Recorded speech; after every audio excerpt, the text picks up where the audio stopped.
Meus irmãos e irmãs, vejam como é poderosa a nossa oração. Acabamos de participar da Santa Missa, acabamos de comungar.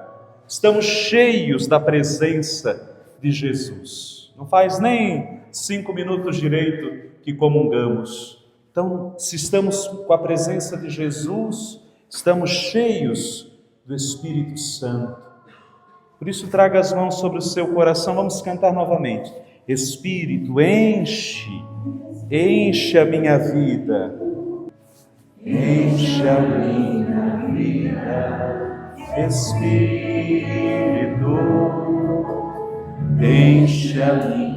enche-me com o teu poder, pois de ti eu quero ser. Espírito, enche o meu coração, eu quero derramar diante do teu altar. Vamos estender as mãos para o altar. Daqui a pouco, novamente, Jesus vai estar aqui. Eu quero levantar e em louvor te adorar. Meu coração eu quero derramar diante do teu altar. Só com as nossas vozes, as minhas mãos eu quero derramar. Ah, Senhor, e em louvor te adorar. Meu coração eu quero derramar diante do teu altar. Pelo sinal da Santa Cruz, livrai-nos Deus nosso Senhor dos nossos inimigos. Em nome do Pai, do Filho e do Espírito Santo. Queiram sentar, meus irmãos e irmãs. Já estamos na 4ª semana, graças a Deus, do nosso pré-cerco de Jericó 2025. Uma recapitulação das últimas 3 quintas-feiras. Na primeira, a realidade do combate espiritual. Estamos em guerra. Como vai dizer a carta de São Paulo aos Filipenses, capítulo 6, versículo 10. Versículo 12. Pois não é contra homens de carne e sangue que temos de lutar, mas contra os principados e potestades, contra os príncipes deste mundo tenebroso, contra as forças espirituais do mal espalhadas nos ares. Já não bastasse todas as lutas do dia a dia, ainda temos um combate espiritual a travar. Na segunda noite, nós meditávamos e conhecíamos um pouco melhor, fugindo de mitos e de exageros, a figura do maligno, a figura do inimigo, do demônio, de Satanás, nosso principal inimigo da nossa alma. Conhecíamos sua origem e um pouco de suas artimanhas, do modo como ele age. Para enfrentar uma batalha, nós precisamos primeiro conhecer o inimigo. É a primeira estratégia, conhecer o inimigo. Ter consciência da realidade que nos cerca, conhecer o inimigo que avança contra nós. Mas não avança com ostensividade, não. Avança com sedução, avança com malícia, avança com engano, avança com mentira. É assim que ele age, para roubar a nossa alma. Jesus dizia que o diabo, ele é assassino e mentiroso desde o princípio. E nós aprendemos também por que ele nos persegue. Porque ele não pode vencer a Deus. São Miguel, quem como Deus? Ninguém como Deus. Então ele vai e se volta contra aqueles que são filhos de Deus, que possuem esta dignidade que nem os anjos em perfeição possuem. E por isso o diabo é invejoso. Na quinta-feira passada, nós então conhecemos o soldado que vai para o campo de batalha, cada um de nós, e descobrimos a obra maravilhosa de Deus que nós somos. Descobrimos a fragilidade com a qual Deus nos criou, a fragilidade como um dom, e também descobrimos a nossa fraqueza, que é fruto do nosso pecado. Somos frágeis e somos fracos, porque também precisamos saber que força temos para enfrentar o inimigo. Então é necessário que cada qual conheça, em primeiro lugar, como Deus nos criou e nos desejou desde sempre. Em segundo lugar, aquilo que nos tornamos por causa do engano do inimigo, da voz sedutora do inimigo, que levou a humanidade, por meio de Adão e Eva, a cometer o primeiro pecado. Portanto, todos nós compartilhamos da mesma desgraça.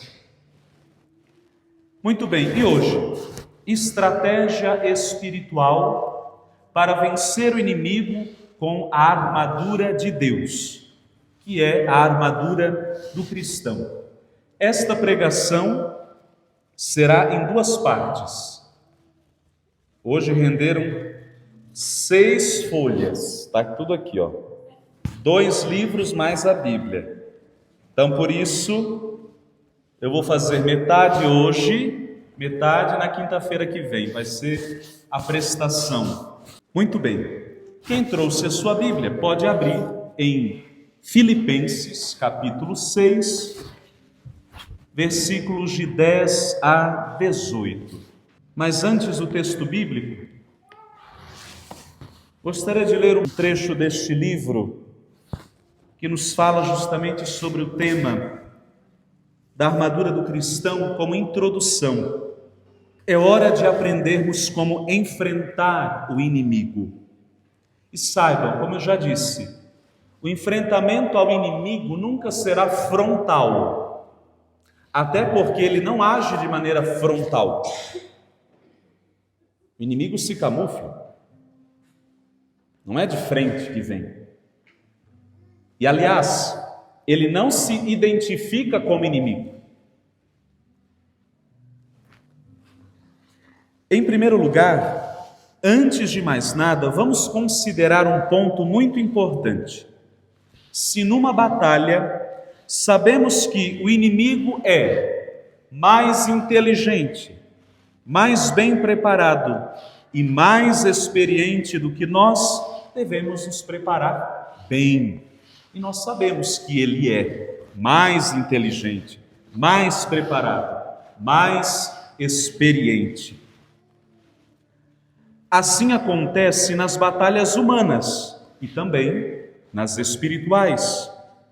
O inimigo é mais inteligente do que nós, claro, pois tem uma inteligência angélica. É anjo decaído, mas não deixou de ser anjo. É bem mais preparado, pois nos estuda e observa desde o início das nossas vidas. Ele nos estuda e ele nos observa. Ele não chega como um atrapalhado. Ele conhece a nossa rotina. Ele vai nos estudando até encontrar a brecha que ele precisa para entrar. Conhecendo os nossos pontos fracos, as brechas das quais já falei tantas vezes. E além disso, é mais experiente que nós. Desde os nossos primeiros pais, Adão e Eva, o inimigo tem ganhado experiência ao perseguir os seres humanos. Precisamos de equipamentos de defesa e proteção. Como eu dizia, nós não enfrentamos frontalmente o inimigo. Outro detalhe importante: em Cristo o inimigo já foi vencido. Ele já está vencido. Mas a questão é que ele não se deu por vencido. Esse é o pior perdedor que há. Vencido que não se convence de que perdeu a guerra e a batalha. Então ele vai tentando. Por isso que um dos seus nomes é o tentador.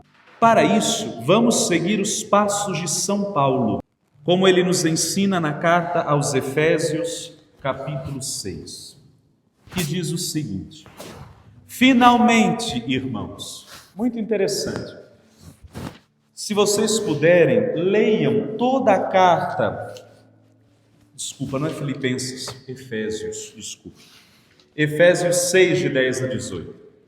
Leiam a carta aos Efésios. São 6 capítulos, dá para ler tranquilamente em uma semana. O apóstolo Paulo vai apresentando situações das mais diversas da comunidade de Éfeso.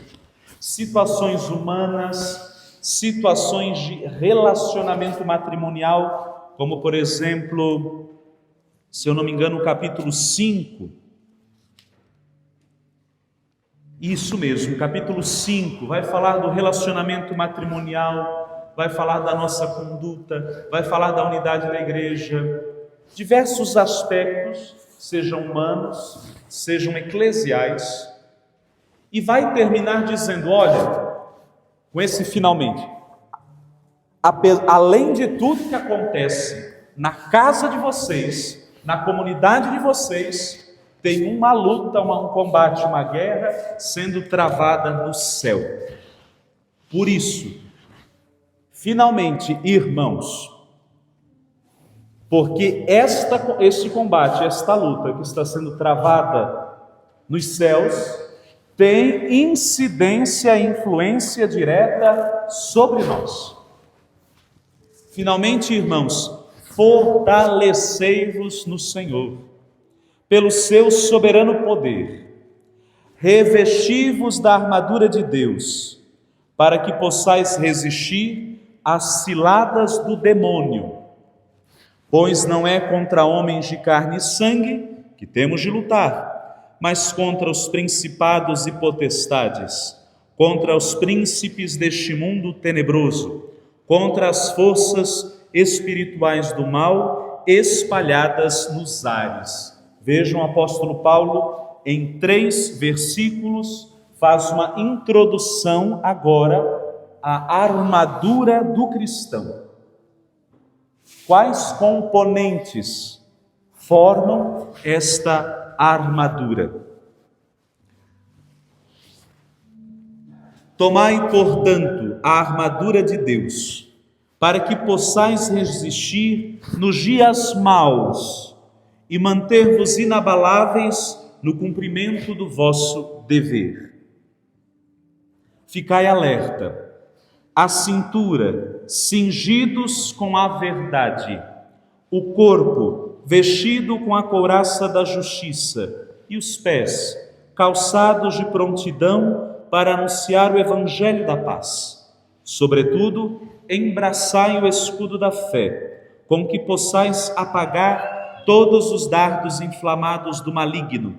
Tomai, enfim, o capacete da salvação e a espada do Espírito, isto é, a palavra de Deus. Palavra do Senhor. Muito bem. Como fechar as brechas para o inimigo? Revestindo-nos da armadura de Deus, que é composta de 6 partes.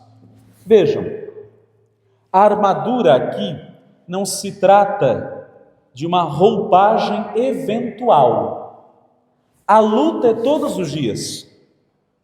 Então, todos os dias, nós vamos precisar estar revestidos dessa armadura. Por isso, a armadura do cristão é, na verdade, uma proposta de vida. A vida é uma luta, então nós vamos precisar constantemente nos revestir desta armadura composta de 6 partes. Hoje vamos trabalhar as 3 primeiras partes. Primeira parte, o cinturão da verdade. O cinturão, colocada sobre o intestino aqui, nessa região. Os soldados romanos colocavam um cinturão para segurar toda a armadura e para protegê-los dos golpes baixos, sobretudo para proteger o intestino e as entranhas. Por quê? O inimigo, ele está procurando a parte mais sensível do corpo do seu oponente para feri-lo e assim vencê-lo com mais rapidez e com menos esforço. Então o cinturão servia para segurar toda a armadura, para dar estabilidade. A armadura, de modo geral, serve para proteger o corpo frágil do soldado. Por mais bem preparado, fisicamente, psicologicamente, todo soldado ele é frágil diante do inimigo. Porque bastou um ferimento de espada num lugar certeiro, num lugar sensível, que o soldado mais preparado é derrotado. Então vejam, não depende só de nós. E de qualquer modo, um corpo, e estamos aqui falando uma linguagem de guerra a partir de uma imagem humana da batalha. O corpo, por mais forte que ele seja, ele tem regiões sensíveis, que é onde o inimigo vai atacar, procurar atacar. Por isso esse corpo precisa ser protegido. Cinturão da verdade. Aqui. Primeiro passo fundamental, a verdade, que liberta da mentira, falsidade e hipocrisia. O diabo é o pai da mentira, disse Jesus. O pai da mentira. Precisamos conhecer a verdade, abraçar a verdade, nos deixar possuir pela verdade, para que o inimigo não nos engane com as suas mentiras. Cristo é a verdade. E o próprio Cristo disse: a verdade vos libertará. Todo aquele que é da verdade, disse Jesus para Pilatos, escuta a minha voz. Verdade. Como vamos viver isso na prática? Primeira coisa que a gente precisa fazer para ir para o combate: revelar toda mentira que nós já contamos nessa vida. Ou seja, nos colocar diante de Deus sem máscaras. A armadura é apenas para enfrentar o inimigo, mas diante de Deus, como nós fizemos na semana passada, conforme a palavra e o Espírito nos conduzia, devemos nos colocar diante de Deus com a verdade daquilo que nós somos. Nós somos pecadores. E se nós não procurarmos vencer o pecado, não adianta entrar nessa batalha, porque já estaremos vencidos. Por isso, primeira coisa, confissão. Essa pregação será muito prática. Não vou entrar em detalhes, mas vou dar indicações práticas a partir desta palavra. Confissão. Faça um bom exame de consciência. Coloque-se diante de Deus e diante de você mesmo, examine a sua consciência e não tenha medo de se confessar. Por meio da confissão, a graça divina atua em nós de tal modo que nós descobrimos quem eu sou. Retornamos ao tema da semana passada. É o primeiro passo decisivo. A verdade, estar na verdade. E claro, viver na verdade. Um dos pecados que eu mais confesso das pessoas, é claro, não vou contar os meus, também confesso os meus pecados, né? Eu não posso contar. Mas os que eu escuto sem colocar em risco a identidade dos fiéis, é a mentira. Ah, contei uma mentirinha. E a pessoa sempre conta assim, atenuando, né? Mentirinha, para me escapar de um constrangimento, para não fazer aquela pessoa sofrer. E o conselho que eu dou geralmente é o mesmo, a depender do contexto em que a pessoa conta a mentira. Aliás, jamais deverá haver justificativa para a mentira. Quem mente já está se rendendo ao inimigo. Satanás é o pai da mentira. Então não deve haver nenhum pretexto para mentir. Em nenhum contexto a mentira é justificável. Nenhum contexto.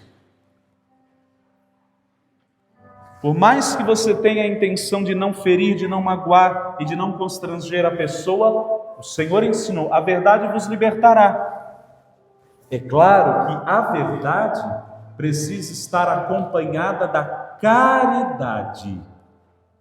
O que você deve procurar fazer é encontrar o melhor modo, o melhor jeito de contar a verdade.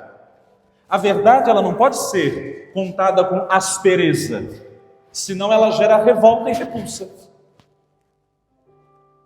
A verdade deve ser revelada com caridade. Caridade. Na verdade, a caridade. Então, nos libertar da mentira, do engano, não criar uma falsa ilusão do que nós somos. E muitas vezes nas redes sociais é o que nós fazemos. Criamos uma caricatura do que nós somos. Criamos um personagem. E vejam, ao longo desta semana no Evangelho, Jesus foi debatendo com os fariseus. E os chamava de hipócritas. E os chamava de guias cegos. Justamente para que eles abandonassem as máscaras. Para que a verdade pudesse se manifestar. Então, indicação de ordem prática: faça um bom exame de consciência. Bom exame de consciência, bem feito. E se confesse. E se confesse. Primeiro passo para vencer o inimigo: confissão. Ele sempre nos afasta da confissão. Ele nos tira a vergonha para pecar e nos devolve a vergonha para não confessar. Segundo, couraça da justiça. A couraça é a parte da armadura que vem aqui sobre o peito. Couraça, armadura para coração, fígado e pulmões, que são órgãos vitais. E o que significa esta couraça? Proteção contra paixões desordenadas e impurezas. Tudo que diz respeito ao nosso coração. Couraça da justiça. Na Sagrada Escritura e também no Catecismo da Igreja Católica, o que é a justiça? Não é a justiça humana, mas é a firme vontade de dar a Deus e ao próximo o que lhe é devido, o que é seu por direito. A justiça de Cristo para conosco é o perdão. É o perdão, sobretudo o perdão que nós recebemos no sacramento da confissão. Não é vingança, não é a justiça dos fariseus. A justiça dos fariseus é olho por olho, dente por dente. É a justiça do revide. É a justiça do não leva o desaforo para casa. É a justiça do não abaixo a cabeça. É a justiça do eu sempre tenho razão. Essa é a justiça dos fariseus.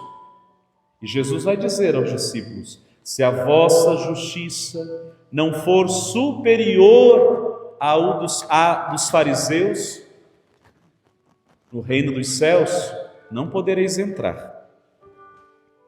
A justiça humana muitas vezes é impregnada de espírito de vingança. Por exemplo, alguém cometeu um crime hediondo, bárbaro. Aí as pessoas fazem aquelas manifestações: justiça, justiça, justiça, justiça. Que no fundo é vingança, vingança, cadeia, prisão, morte. É claro que se alguém cometeu um crime, precisa pagá-lo, do ponto de vista civil. Mas não esqueçamos que Cristo perdoou o ladrão na cruz, quando este se arrependeu. Para toda pessoa a esperança de conversão e de salvação. Toda pessoa tem o direito de se arrepender. Toda pessoa. Então a justiça de Deus não é vingança. A vingança que alimenta o ódio e o rancor. A vingança que deixa a pessoa cega e, portanto, incapaz de lutar. A justiça de Deus significa deixar de julgar o outro. Quantas vezes no Evangelho Jesus ensina a não julgar, ou se for julgar, cuidado com a medida, cuidado com o peso que você dá ao julgamento. Com a mesma medida que julgardes, vocês serão julgados. Com a mesma medida que medirdes, vocês serão medidos. Então, cuidado. A justiça de Deus significa, para nós, é deixar de julgar o outro. É uma justiça temperada com a misericórdia. Deixar de julgar, ou seja, deixe de ocupar o lugar de Deus. Qual é a tentação de Satanás desde o princípio? Sereis como deuses. E quem na vida do outro se comporta como um juiz, está querendo ocupar o lugar de Deus. Renuncie a este trono que não lhe pertence. E não se esqueça, assim como Satanás é o pai da mentira, ele é o acusador. É aquele que vive de dedo apontado para a nossa cara. Eu sei o que você fez. É o acusador. Quem vive apontando o dedo para a cara dos outros e acusando, sobretudo nos nossos relacionamentos, por falta de perdão, está querendo, em primeiro lugar, ocupar o lugar de Deus, que, sendo o juiz universal, sempre nos dá a chance do arrependimento, do perdão e de nos livrar de toda a culpa, de toda a pena.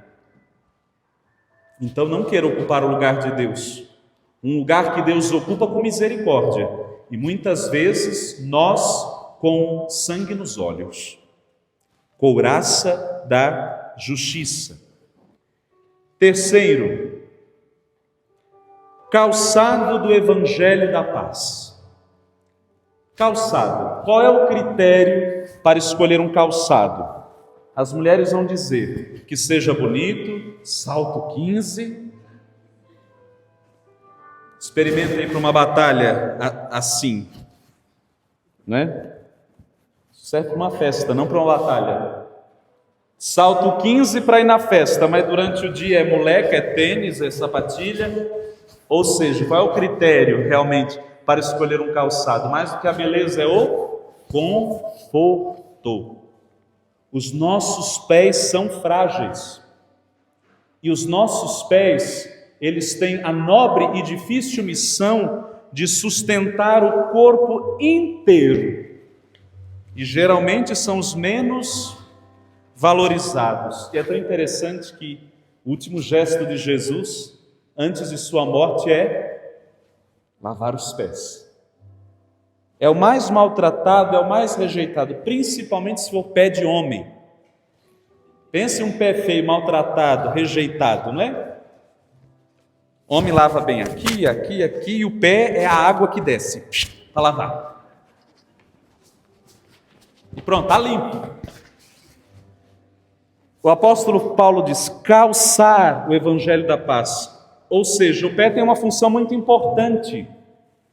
Só que em relação ao chão, ao solo que ele pisa, ele é muito frágil. Por isso, a necessidade de um calçado que tenha tração necessária para caminhar. É como alguém que vai fazer uma caminhada ou uma corrida. Precisa ter um calçado adequado para caminhar. Imagina um soldado.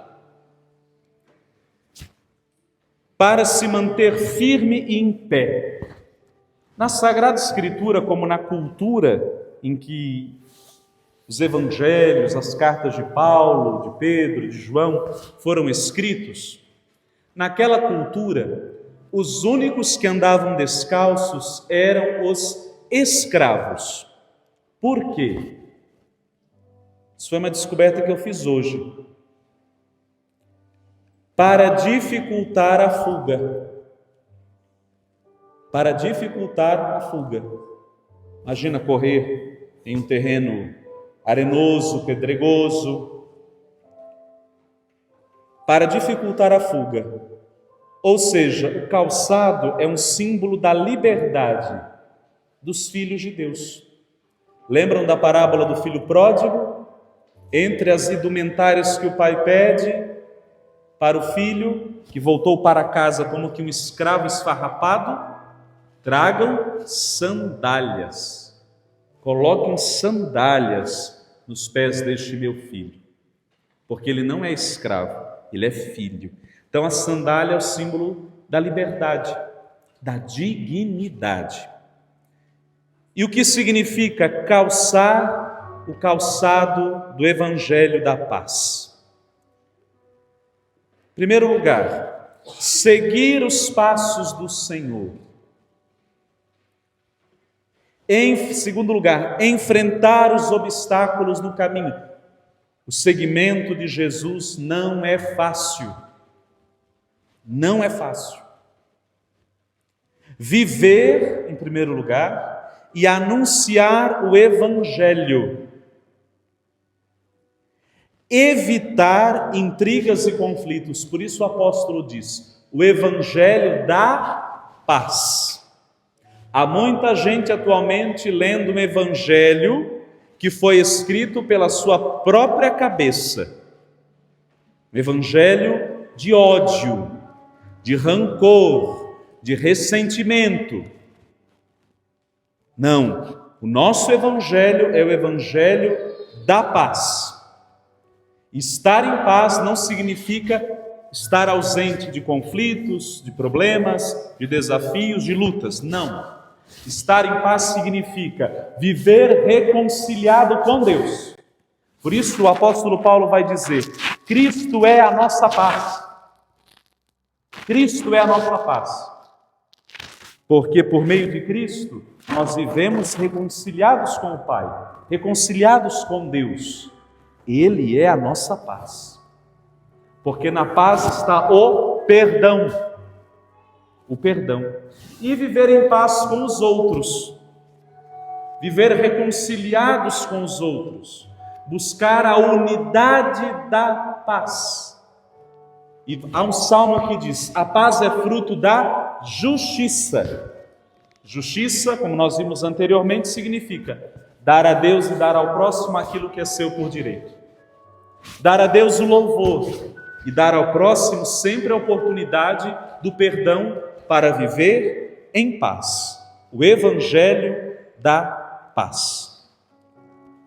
Indicação prática: leitura da palavra de Deus e, sobretudo, dos evangelhos. para encontrar a paz. O primeiro anúncio do Evangelho, depois da anunciação e da visitação de Maria, foi o anúncio dos anjos aos pastores. Glória a Deus nas alturas e paz na terra aos homens por Ele amados. Ler o Evangelho é fazer a experiência que São Francisco fez, Santo Agostinho fez, Santo Inácio de Loyola fez. É a experiência que todos os santos fizeram para encontrar a paz, ou seja, o caminho de reconciliação com Deus e com os irmãos. Por isso o apóstolo Paulo associa o calçado com a paz, com o evangelho da paz. Quando eu encontro a paz, eu saberei seguir o meu caminho. E não se esqueça, a paz é consequência da guerra. A paz é consequência do enfrentamento das nossas lutas, das nossas paixões, dos nossos pecados, dos nossos orgulhos. Amém? Então, primeira parte desta pregação que eu termino agora. Primeiro lugar, para recordar, cinturão da verdade, faça uma boa confissão. Depois, a couraça da justiça, ofereça o perdão. Achei muito interessante que num dos rosários da madrugada, Frei Gilson tratou justamente do tema do perdão e deu como sugestão você ligar para as pessoas que precisam receber o seu perdão. O perdão não é só uma questão de misericórdia, é de justiça, é um direito que o outro tem, porque uma vez que o outro é perdoado, ele recebe a chance de recomeçar novamente.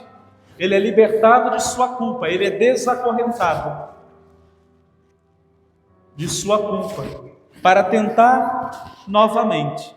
Quando alguém não recebe o perdão, provavelmente vai estar muito inclinado ao erro, a continuar no erro. Por isso não devemos jamais compactuar com a mentira, para deixar o outro confortável, para não constranger o outro. E o terceiro, calçar o evangelho da paz. Ter a Bíblia nas mãos, ler o Santo Evangelho. De que modo? Uma maneira bem simples. Acompanhe a liturgia diária da igreja. Acompanhe a liturgia diária da igreja. As leituras que são proclamadas toda a Santa Missa. Ainda que você não possa participar da missa diária, tem aplicativos, tem sites. Quem está nos grupos da nossa paróquia, no WhatsApp, recebe diariamente o Evangelho para ler, lá no WhatsApp. Então leia diariamente pelo menos o Evangelho. O Evangelho da paz, que significa, se eu tenho que enfrentar o inimigo, eu tenho que estar reconciliado com os meus irmãos. Eu tenho que estar reconciliado com Deus por meio da confissão e reconciliado com os irmãos por meio do perdão. Por isso que eu disse, a armadura do cristão não é apenas uma estratégia espiritual, mas é uma proposta de vida. Amém? E agora então, vamos nos preparar para receber o príncipe da paz, aquele que é caminho, verdade e vida, aquele que veio nos oferecer o perdão de Deus.